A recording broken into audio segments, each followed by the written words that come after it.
Welcome to our channel. आज इथे मी तुम्हाला पालकाची सुकी भाजी बनवून दाखवणार आहे, जी की टिफिनसाठी देण्यासाठी तुम्हाला एक चांगला पर्याय आहे। आणि आपली मुलं पालेभाजी खात नाहीत, तर अशा पद्धतीने सुक्या भाज्या करून दिल्यावर त्यांना कळत देखील नाही की या पालेभाज्या आहेत म्हणून।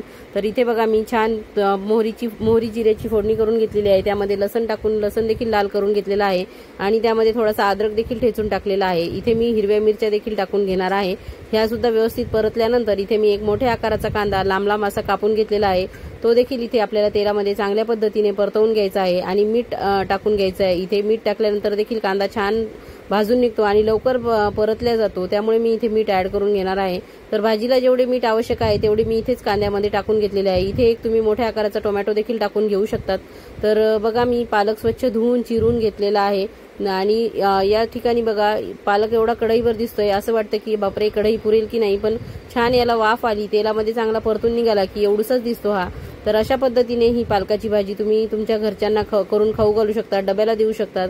तर चांगल्या पद्धतीने ही परतल्यानंतर इथे आपल्याला मसाले ऍड करायचे आहेत। हळद टाकून घ्यायची आहे, लाल तिखट टाकून घ्यायचं आहे आणि इथे मी कांदा लसूण मसाला देखील टाकून घेणार आहे। तर तुमच्या घरच्यांच्या आवडीनुसार तुम्ही तिखट मिठाचे प्रमाण कमी जास्त करा आणि या ठिकाणी तुम्हाला आवडत असल्यास जिरे धण्याची पूड टाकून घ्या, मॅगी मसाला टाकून घेऊ शकतात तुम्ही, अजून तुम्ही पेरी पेरी मसाला टाकू शकतात किंवा अजून तुम्हाला जर लाल तिखट मसाला टाकायचा नसेल तर इथे तुम्ही मिरची आणि लसणाचं वाटण देखील टाकू शकता। तर अशा पद्धतीने ही भाजी छान प्रकारे करून तयार होते आणि कोणाला कळणार देखील नाही की ही पालकची भाजी आहे। इतकी सुंदर आणि चवदार लागते ही सुकी भाजी। आणि इथे बघा मी 2 चमचे दाण्याचं कूट देखील ऍड करून घेणार आहे। तर व्यवस्थित हा दाण्याचं कूट भाजीमध्ये परतवून घ्यायचा आहे आणि अशा पद्धतीने बघा ही आपली भाजी तयार झालेली आहे। तर अशा पद्धतीने भाजी करून तुम्ही तुमच्या घरच्यांना टिफिनमध्ये देऊ शकतात किंवा घरच्या जेवणासाठी देखील तयार करू शकतात। तर खूप मस्त लागते आणि अशा पद्धतीने आपल्या मुलांच्या पोटात पालेभाजी जाण्यास देखील मदत होते आणि मुलं किरकिर देखील करत नाहीत मग पालेभाजी खाण्यासाठी।